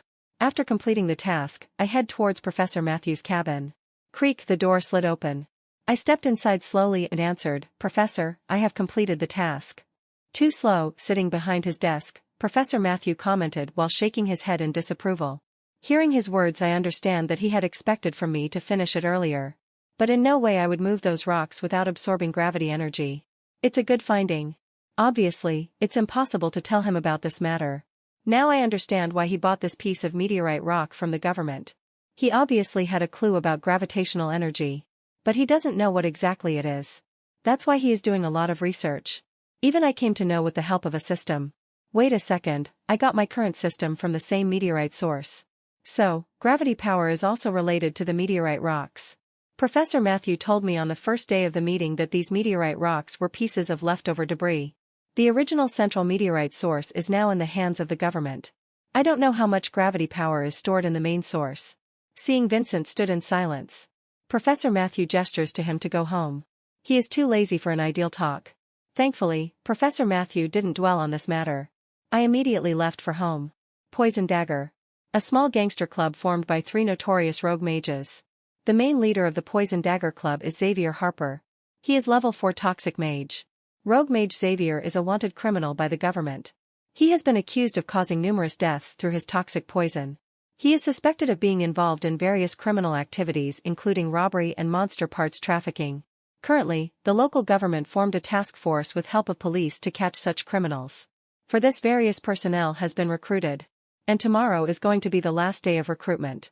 Earlier this day, at Redwater City's police headquarters, Captain Tyler of the newly formed task force team is currently viewing the profile of his team members. Necessary talented members have been recruited. Except, part-time members. He is the one who proposed the idea of recruiting part-time mages.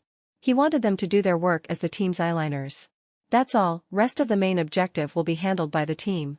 It's impossible to ask part-timers to risk their lives. As long as they provide information on enemies is enough. Usually, this type of work is done by the main members. But he feels they are wasting their energy. He can't let them have their entire attention on searching trails. Because there were multiple rogue gangs in the city.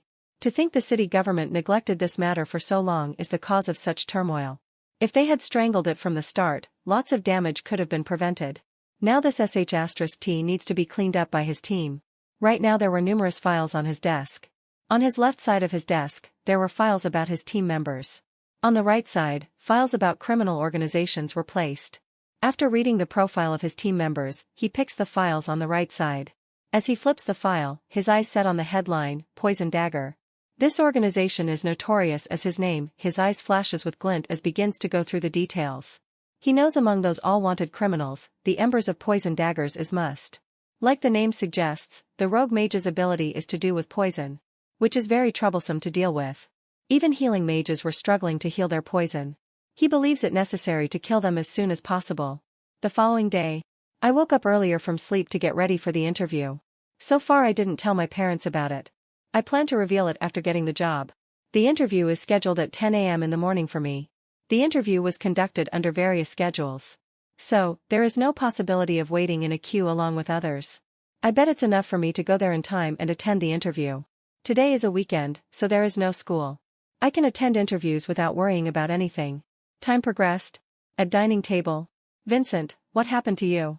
Mom Lila looks at her son in surprise. It's unlikely for you to get up this early. She added further. Hearing that I halted for a moment. What to do? I need to come up with a quick answer. Otherwise she will find out something.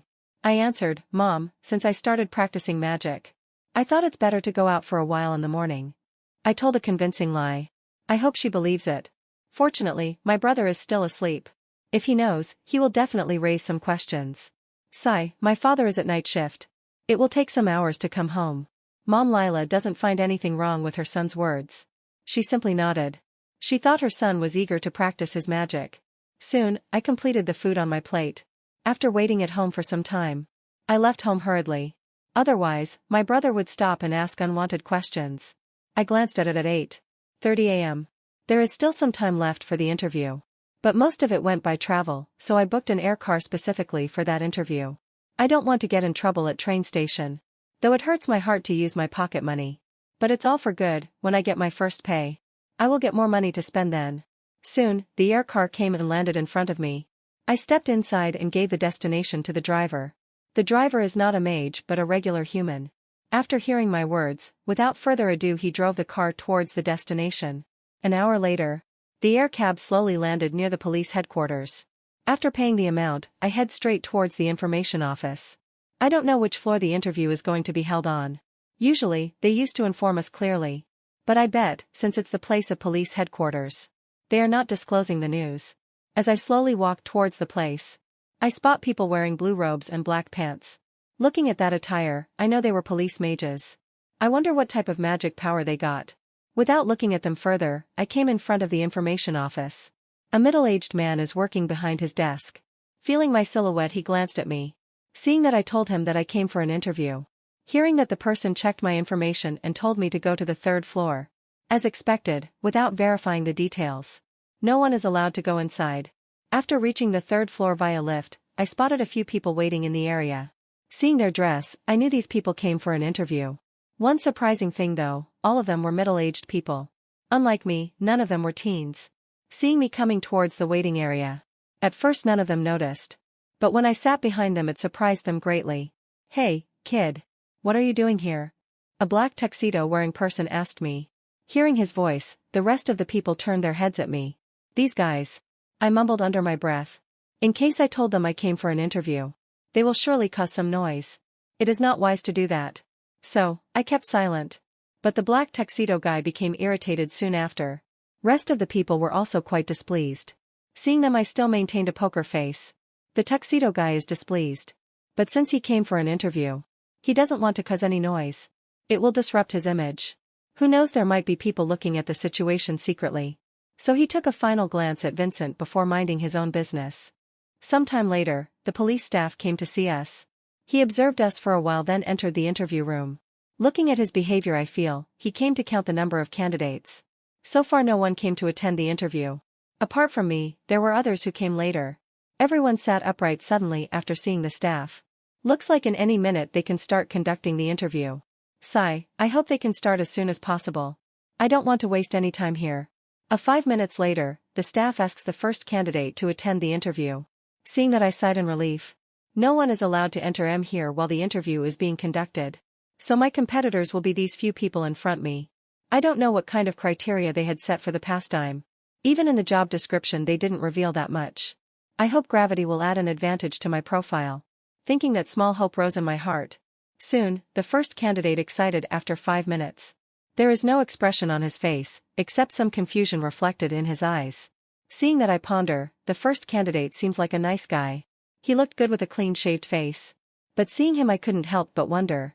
What did he encounter inside? But I can vaguely guess that he is not sure about his performance. Probability of failing? My eyebrows knitted in doubt. Like me, the rest of the candidates were also interested in his interview. But they were embarrassed to ask him. Usually, it is unethical to ask someone about this. Shaking my head, I shut my eyes. It will probably take half an hour before my turn comes up. Time progressed, one by one candidates went to attend the interview. But so far none of them seem to be so sure about their performance. Which gives me slight hope. It shows me that the interviewer is not taking age as a disadvantage. So far these people were slightly older than me. Most of them were 2 or 3 years older than me. From time to time, I used systems detection ability to see their status panel. Which gives me further insight about their magic power. People who left after attending their interview had common magic power, seen among the masses. Such as elemental mages and tool mages. Soon, half an hour later, Vincent Carey, the police staff uttered my name. Hearing that I stood up from my seat and walked towards the interview room. Seeing my behavior others were stunned. Immediately they realized I'm also one of the candidates for this job. The most surprised person is the tuxedo one. His initial reaction was, "Are you kidding me?" He is literally shocked. Initially he thought about the possibility but he neglected it. He thought this kid might come to visit someone not as a candidate. Like the tuxedo one, others were also surprised. But it's too late to say anything. In a job post that didn't mention age specifically. The mandatory condition is only mage were allowed for this job. Seeing that Vincent stepped inside they swallowed their words. It's too late to stop him. But they predicted that Vincent will soon come outside. In no way the police department will recruit rookie kids for this job. So they can't wait to see his embarrassed face. Thinking that the tuxedo person had a gloating look on his face. When I stepped inside, I saw only one person sitting behind his desk. Seeing him I confirmed that he is the interviewer. It's good that it's a single-panel interview. I breathed in relief and composed myself. Seeing the silhouette of Vincent, the interviewer said, "Take your seat." The interview is none other than Captain Tyler. I sat in the seat hearing that. I didn't show any nervousness so far. Seeing Vincent's young appearance, a surprise flashes in Captain Tyler's eyes. But soon he recovered. Then he picks the application file of Vincent Carey to view. As he flicks file information about Vincent comes to view. Name, Vincent Carey. Age, 16. Magic, gravity. Talent, middle-low. Power, level 1 limit. School, Little Stargate High School. Academy, Yellow River Academy. Address, 5th Cross Street, Redwater City. Captain Tyler again surprises seeing the gravity magic. He knows it's a rare one. Then his expression condemned the next second seeing the name of Yellow River Academy. He swallowed his saliva in fear. Then he glanced at Vincent who is maintaining a calm expression so far. Forget about interviewing, he is concerned whether it's good to allow this kid to be part of his team or not. Obviously, as a part-timer there are no life-threatening situations. But it can't be said for sure. Who knows if this kid encounters something bad then it will be too late to regret. But seriously he needs to give thumbs up for this kid's courage. If not for Yellow River Academy he might give this kid a chance. Looking at his rare gravity power, he thinks this kid must be special students for Yellow River Academy. If something happens to him knowingly or unknowingly then their entire government needs to face the wrath of Yellow River Academy. After pondering, he didn't show any discomfort on his face. He slowly asked looking at Vincent, "Are you sure Mr. Vincent? Do you want this part-time job?" So far none of the mages that he had interviewed earlier had this kind of background. Hearing the interviewer's question, I felt strange. What does he mean? Obviously, I came here to attend the interview. Because I want this ***ing job. My wallet is really empty. I can't always fool Fatty Lucas to get me something. After calming down my heart, I answered truthfully, honestly, after getting awakened my magic. I want to get some real-life field experience. I thought about joining an adventure guild before. But it's too early for me to do that. That's why I applied for this part-time job. I hope you really consider my application. Hearing Vincent's answer Captain Tyler is stunned. He actually expected a one-word answer not like this clear explanation. But looking at Vincent's serious expression. This kid is really serious, Captain Tyler thought to himself. But then again he understood Vincent's idea. For rookie level 1 mage, it's deadly to venture into barren lands itself. Forget about hunting monsters. Usually, level 2 mage is the lowest criteria accepted by the guild. Even there are strict conditions such as level 2 mages can't act solo. They need to be part of an adventure team before going outside to hunt monsters.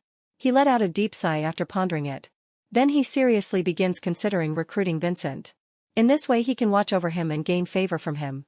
Especially, gain favor with Yellow River Academy. Then, it's settled, Mr. Vincent. But I have to warn you, this job is not easy. Captain Tyler said with a smile. With this he already showed his intention of recruiting him. Hearing his confirmation, I smiled knowingly in my heart. Sure, old fox, he must have seen the name of Yellow River Academy. My earlier confidence is also related to that. That's why I deliberately mentioned the details of Yellow River Academy on the application. Then I asked, ahem, sir. I don't know your name? Then what is the real job description for this part-time job? Captain Tyler let out a small laugh hearing that. He added, sorry, I forgot to introduce myself. I'm Captain Tyler, the leader of the task force team. What? I was taken back. I thought he was someone from the management department. But I had never expected him to be a leader. Then I have to work in his team after. So he is a really damn old fox. My eyes glint with surprise. Then I asked again, Captain Tyler, can you tell me about this job now? Hearing that, Captain Tyler nodded and said, I believe, you know something about rogue organizations. As expected, it is something to do with rogue mages. I nodded hearing that. Then Captain Tyler added, recently, the activities of the rogue organization are causing quite a headache to the government and people. And the reason is powerful and advanced mages on the government side are low in numbers. They can't deal with the entire rogue organization. So, they only focus on highly dangerous criminals. And the remaining ones were handled by special teams like us. I understand where this is going, I commented, so, we have to catch these criminals who belong to rogue organizations. Correct, Captain Tyler said. Then he added, yes, we have to catch these criminals. But our main objective is to protect innocent people from these rogues. It is impossible to wipe out these rogue organizations entirely. Considering our lack of advanced mages in government, and most troubling thing is some of these rogue organizations have some indirect link to some major forces. My expression dignified hearing his words. But soon I understood. Obviously, it's impossible for me to act as guardian. Only fools would do that. With my level, I'm thinking about risk-free work. Captain Tyler, when can I join the team? I said with a smile. Hearing that, Captain Tyler nodded his head in appreciation. He expected Vincent to lose his cool after knowing about those rogues. But instead he is eager to join his team as soon as possible. People who can join Yellow River Academy are not normal mages, he thought to himself. Then looking at Vincent's face he answered, you can join tomorrow onwards. Don't worry about your pay. Depending upon your performance it might increase. Finally everything turned out good. Thank you, Captain. Don't worry, I won't disappoint you. I said with a serious expression. After that he sent me an appointment letter. With that I said goodbye to him and left the hall. Joining a good faction definitely has its perks. I thought the interview might grill me with questions. But who would have thought he turned out to be an actual captain of the task force team? Having a good smile on my face, I reached the doorknob. But suddenly my hand stopped midway. There are still a bunch of people waiting outside. If I go with a smile on my face, it certainly pisses them off. What to do? Then I smirked, I already got selected. I want to see those nervous faces. Especially the tuxedo-wearing person. Creak, the door opens. I stepped outside, suddenly I felt all of their gazes on me. Most of their expressions were surprising. They got even more stunned seeing my smiling face. Especially those who expected Vincent to walk out embarrassingly. Glancing at them I smiled and began to head towards the exit. From beginning to the end, the rest of the candidates were clueless about Vincent's behavior. Especially after seeing his smiling face. I walked outside of the police headquarters. Then I booked the air car and decided to wait for a while. Soon, the white color air car landed in front of me. After getting inside, my mind is filled with various thoughts. I don't know whether it's good to share the news with my parents or not. If I tell my mom, she will definitely get angrier. I feel it's better to maintain secrecy for a while. After making up my mind, I felt relaxed. Now, the mob hurdle is gone. Next my attention is shifted towards the new lab, where the meteorite rocks are placed. I need to find a way to absorb those gravity powers. Then I need to find out about Class A. I feel something strange being left out despite having qualifications. They should have invited me and Fatty to the monster hunting trip. Then the image of Captain Tyler flashes before my eyes. Unfortunately, I decided not to probe his details. Anything can happen during an interview. Tomorrow, I will definitely know his details. Sometime later, the air car landed in front of my home. After paying the driver, I walked forward. I only got a few alliance points left out. It won't be enough for my trip. I should ask my mom about the extra pocket money. After I stepped inside the home, I heard my mom's voice. Vincent, where have you been?